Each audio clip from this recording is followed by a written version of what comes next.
اب پچھلے دنوں ہم نے دیکھا کہ وکیل صاحب اس ایک بڑے اگریسو ہوئے تھے، کہتے ہیں جی بیوی کی پراپرٹی اور لکھ دی ہے خامد نے تو ہم ایف آئی آر کروائیں گے. مقدمہ چل رہا تھا، میں نے انہیں بتایا بھی کہ 195C1 جو ہے وہ بار کر دیتی ہے جب کوئی معاملہ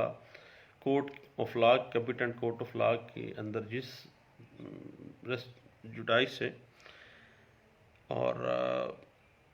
ابھی آپ ویٹ کریں، ابھی ثابت ہونے دیں کہ یہ واقعی معاملہ ہے تو پھر آپ جائیے گا. آپ نہیں جا سکتے، لیکن انہوں نے جلد بازی بھی کر لی. چلے خیر بات کا معاملہ تھا. تو بعد میں اس طرح سے ہوا کہ خامد نے تو اقرار نامہ ایز اسٹینسبل آنر اپنی بیوی کی پراپرٹی کا کر دیا، اور بعد میں بیوی جب عدالت میں پیش ہوئی تو اس نے واقعی بیان دیے کہ جناب میں نے ہی اپنے خامد کو کہا تھا کہ آپ اقرار نامہ کر کے دے دیں پراپرٹی، میں کے بیان دے دوں گی. اب یہ ہمیں پیمنٹ نہیں دے رہے ہیں، پیمنٹ دے دیں تو ہم بیان دے دیتے ہیں. معاملہ تو سالو آؤٹ ہو گیا. اب پیچھے تو کوئی فراڈ والا معاملہ رہا ہی نہیں ہے. اس حوالے سے یاد رکھیے گا کہ اگر فراڈ کے اوپر مبنی اقرار نامہ ہے یا اس کی کنڈیشنز فراڈولنٹ ایلیمنٹس کے ساتھ وابستہ ہیں تو پھر ایسا اقرار نامہ محتوی جو ہے وہ غیر قانونی ہے اور قانون کے اندر اس کی کوئی حیثیت نہیں ہے. اس کو ثابت بھی تو نہیں کیا جا سکتا. اس حوالے سے 2000 MLD پیج 552 2015 NLRCLJ پیج 59 جو ہے وہ ہمیں اس حوالے سے گائیڈ لائنز دے دیتی ہے. اس کے علاوہ 2016 CLC پیج 1197 جو ہے یہ جو ہے ہمیں کچھ گائیڈ لائنز دے دیتی ہے. بعض اوقات جو شرائط ہیں معاہدہ بیع کے وہ غیر قانونی لکھ دیے جاتے ہیں جو قانون ان کی اجازت نہیں دیتا ہے، تو پھر ایسی شرط جو ہے وہ غیر قانونی ہوگی. باقی جو ہے باقی شرائط جو لیگلی ہیں وہ تو اسی طرح سے ہی چلیں گی. تو دوسری بات یہی ہے کہ جب بھی مارجنل وٹنسز کی موجودگی میں ایک ایگریمنٹ ٹو سیل ہوتا ہے تو پراپرٹی کا جو بھی ٹرانزیکشن ہوگی وہ روبرو گواہان حاشیہ ہے، پارٹیز کو پتہ ہے، وہ لکھنے والے نے لکھا ہے وثیقہ نویس نے، تو دستخط کرنے سے پہلے پارٹیز نے تسلی کرنے کے بعد جو ہے وہ باقاعدہ طور پر سگنیچر کیے تھے، انگوٹھے لگوائے تھے. لیکن اگر ایسا معاملہ آ جاتا ہے شہادتوں میں کہ جناب ایسا کوئی معاملہ ہی نہیں تھا، نہ ہی اقرار نامہ معاہدہ بیع پڑھ کے سنایا گیا، نہ اس کے بابت کسی کو پتہ تھا، نہ ہی گواہان کو پتہ تھا، بس جی رولا ڈال کے کہ جی یہ بیچ دی گئی ہے جی پراپرٹی اور یہ لیں جی سگنیچر کریں جی بس جی اتنے کا سودا ہو گیا جی. اب اس طرح کا معاملہ جب ہوگا تو اسپیسیفک پرفارمنس کی ڈگری جو ہے وہ نہیں ہوگی بلکہ کیس ڈسمس کرنا چاہیے. اس بات کو 2016 MLD پیج 1372 جو ہے وہ ہمیں کچھ گائیڈ لائنز دیتا ہے. اس کے بعد بعض اوقات پتہ کیا ہوتا ہے کہ ایگریمنٹ ٹو سیل کے اوپر کارڈ کی اوور رائٹنگ ہوتی ہے. اوور رائٹنگ کی وجہ سے وہ غیر قانونی نہیں بنتا بلکہ قانونی ہی ہوگا. اور ٹھیک ہے یعنی اوور رائٹنگ اگر کی ہے سب کے پاس کاپیز موجود ہیں، باہمی میوچل انڈرسٹینڈنگ سے اگر اوور رائٹنگ کر دی گئی ہے تو پھر یہ قانون کے مطابق اس کو ثابت کرنا پڑے گا. اس دعوے کی فیٹ کے اوپر کسی قسم کا کوئی اثر نہیں ہوگا. اس حوالے سے خاص طور پہ میں سمجھتا ہوں کہ عام طور پہ جو ٹائم ہوتا ہے نا، ٹائم فریم کی شرط ہوتی ہے، اس میں ہوتا ہے کہ جی مزید کچھ ٹائم چاہیے. تو پھر وہ کیا ہوتا ہے کہ وہ تاریخ جو ہے اس کو تبدیل اگر باہمی رضامندی سے کیا گیا ہے دیٹ از گڈ. اگر باہمی رضامندی سے ڈیٹ کو ایکسٹینڈ نہیں کیا گیا ہوا بلکہ ایک پارٹی نے خود جعل سازی کی ہے تو پھر وہ فراڈ پہ مبنی ہے. تو پھر اس وجہ سے اگر کوئی پارٹی بذات خود اقرار نامہ معاہدہ بیع پہ اوور رائٹنگ کر کے لے آئی ہے اور ثابت بھی ہو جاتا ہے کہ انہوں نے خود ہی کیا تھا تو پھر ان کا دعویٰ جو ہے کسی صورت میں قطعی صورت جو ہے وہ ڈگری نہیں ہوگا بلکہ ڈسمس ہی ہوگا. اس حوالے سے 1995 CLC page 474 1998 MLD page 174 1992 NLR SCJ page 269, 2007 MLD page 520 جو ہے اس بات کو جو ہے وہ بڑے اچھے انداز سے انٹرپریٹ کر دیتی ہے۔ اس کے بعد دیکھیں، پہلے بھی ہم نے بات کی ہے کہ نابالغ کی طرف سے اگر اس کا والد یا اس کی والدہ سگنیچر کر کے کوئی ایگریمنٹ ٹو سیل کر بھی لیتی ہے تو وہ غیر قانونی نہیں ہے، نیچرل گارڈین ہے۔ وہ صرف اور صرف اس نے گارڈین سرٹیفکیٹ حاصل کرنا ہے کورٹ سے، تو وہ ایگریمنٹ ٹو سیل ہونے کے بعد بھی جا کے وہاں پہ دعویٰ دائر کر کے ان پرسن اور اس پراپرٹی کی بابت جو اس نابالغ بچے کی تھی وہ کر سکتے ہیں۔ اگر ایسی کوئی پریپوزیشن آ جاتی ہے تو فراڈ نہیں ڈکلیئر کیا جا سکتا کہ فتویٰ لگا دیا جائے کہ جی نابالغ بچے کی پراپرٹی ماں نے بیچ دی ہے، باپ نے بیچ سکتا ہے۔ البتہ جو قانونی تقاضے ہیں وہ پورے کیے جائیں گے۔ اس حوالے سے 2011 SCMR پیج 921 میں سپریم کورٹ آف پاکستان نے اس بات کو بڑے اچھے انداز سے انٹرپریٹ کیا گیا تھا۔ اس سے پہلے PLD 1995 Peshawar high Court page 98 میں بھی اس بات کو انٹرپریٹ کیا گیا۔ 2018 YLR پیج 2691 میں اس بات کو انٹرپریٹ کیا گیا۔ البتہ بعض اوقات ایسا ہوتا ہے کہ نابالغ بچے کی طرف سے ایک ایگریمنٹ ٹو سیل کیا جاتا ہے، تو دیکھیں نابالغ بچہ کمپیٹنٹ ہی نہیں ہے، کمپیٹنٹ سیلر تو نہیں ہے، اس کی طرف سے کسی نہ کسی نے، گارڈین نے، اس کے نیکسٹ فرینڈ نے آنا ہے آگے، اور البتہ جو ہے وہ ایسا اقرار نامہ جو بچہ لکھ کے دے گا، نابالغ لکھ کے دے گا، وہ ناجائز ہے۔ بے شک وہ بچہ بالغ ہونے کے بعد بھی پھر آ کے کہے کہ جی میں جب چھوٹا تھا نا تو میں نے یہ اقرار نامہ کیا تھا، تو پھر دیکھیں ایسا نہیں ہے، بلکہ وہ اقرار نامہ جو ہے وہ فل آف لکوناز ہے، غیر قانونی کے زمرے میں تو میں اس کو اتنا تو نہیں کہوں گا، لیکن بہت زیادہ ریگولیرٹیز ہیں، اور قانون کی نظر میں ایسا اقرار نامہ مواخذہ بیچ جو ہے اس کی کوئی حیثیت نہیں ہے، اور اس کی بنیاد پہ اگر آپ کہیں کہ نابالغ کے خلاف آپ ڈگری لے لیں تو یہ تو ویسے ہی یہ کسی معاملے میں آتا نہیں ہے جی۔ تو اس حوالے سے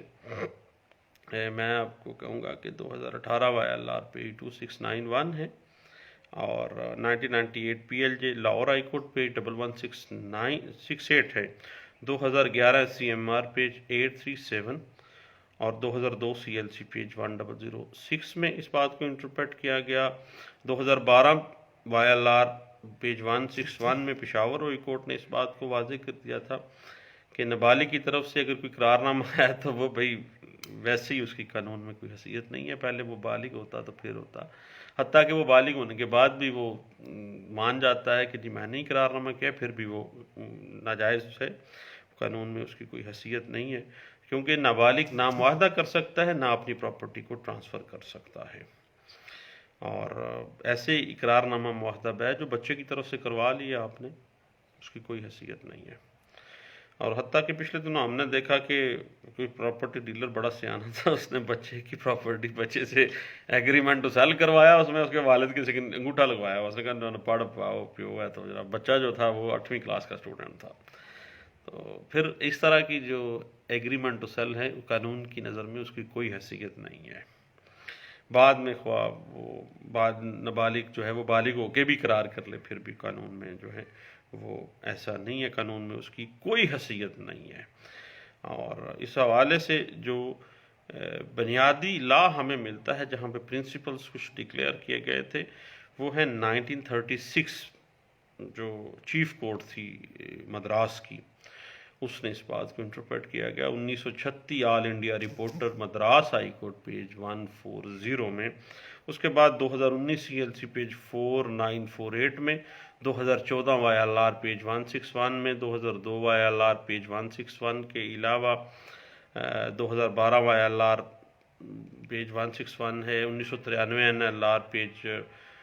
242 ہے، 2000 CLC پیج ہے 4۔ اور بعض اوقات پتہ کیا ہوتا ہے کہ نابالغ کے حق میں اقرار نامہ معاہدہ بیع جو ہے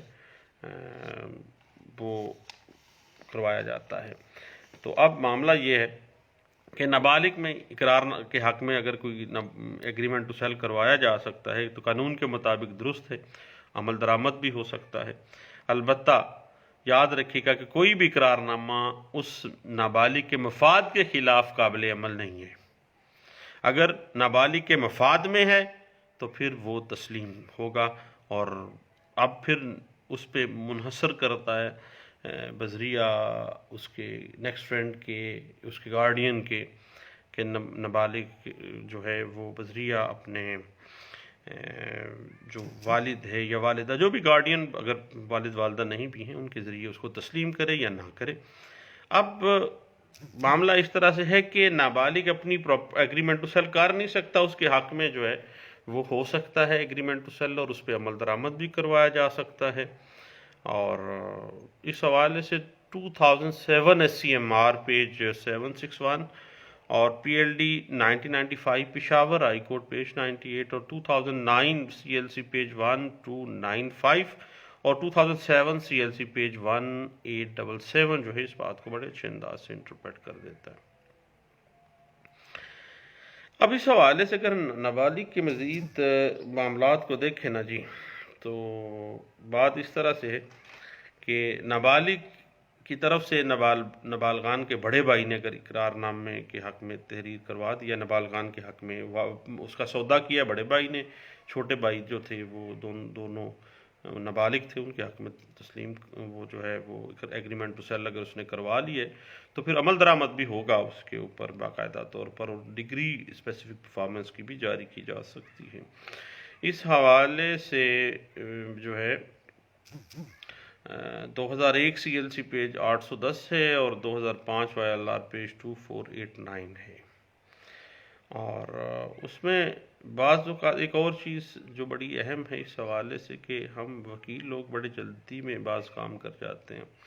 کہ اقرار نامہ معاہدہ بیع اس نے کر کے دیا ہے، عمل نہیں کیا ہے، 406 کی FIR کرا دو تو 406 اس پہ نہیں لگتا ہے، کوئی جرم نہیں ہے، سوائے اس کے پاس ایک ہی ریمیڈی ہے کہ جا کے آپ عدالت سے ہرجانہ لیں، عدالت سے اسپیسیفک پرفارمنس کروا لیں، اس سے عمل درآمد کروائیں اس کے اقرار نامہ معاہدہ بیع میں۔ اور جو بھی آپ کا ہے فرض کریں زر بیان بما ہرجا و ہرجا آپ محسوس کرتے ہیں آپ کے ساتھ فراڈ ہوا تو آپ واپس بھی لے سکتے ہیں، آپ مستحق ہیں آپ اس کے۔ تو اگر فرض کریں مدعی نے بذات خود جو ہے اقرار نامہ معاہدہ بیع کی شرائط سے ڈیویٹ کر جاتا ہے، بعض اوقات مدعی بھی ہوشیار ہوتے ہیں، وہ کیا کرتے ہیں کہ ٹائم بڑھانے کے لیے نا خود سے ساری ڈرامے بازی کرنی شروع کر دیتے ہیں، تو پھر ایسا دعویٰ جو ہے وہ خارج ہی ہوگا۔ اس حوالے سے 2002 PLJ supreme court of Pakistan page 1173 اور 2008 جو ہے 2017 PLJ Lahore high Court page 515 ہے۔ تو اب بات اس طرح سے ہے صاحب کہ اقرار نامہ معاہدہ بیع جو ہے وہ جب بھی عدالت میں لانا ہے تو وہ شہادتوں کے ذریعے ثابت کیا جائے گا، اور اگر وہ آپ ثابت کر پاتے ہیں تو پھر آپ جو ہے ٹھیک ہے، ادروائز پھر پرابلم میں آ جائے گا معاملہ۔ اور بعض اوقات ٹیمپرنگ وغیرہ کا میٹر آ جاتا ہے اقرار نامہ معاہدہ بیع میں، تو دیکھیں جس نے الیج کرنا ہے فراڈ کا کہ ٹیمپرنگ ہوئی ہے اس نے ثابت بھی کرنا ہے، اگر نہیں ثابت کیا گیا تو وہ اس کا عذر نہیں مانا جائے گا۔ یہ چیز جو ہے وہ پھر پرابلم کریٹ کر دے گی، آپ کے دعوے کی فیٹ کے اوپر ڈسٹربنس کریٹ کرے گی۔ بعض میرے وکیل دوست صاحبان کہتے ہیں کہ نہیں یار اس سے نہیں کوئی فرق پڑتا بھائی، تو بھائی دیکھیں سیول میٹرز میں فرق پڑتا ہے۔ تو جو بھی آپ نے الیج کرنا ہے آپ نے اس کو ثابت بھی کرنا ہے۔ اس حوالے سے 2000 KLR ریونیو کورٹس کا ایک کیس تھا پیج 91 پہ، اس کو آپ ضرور دیکھیے گا۔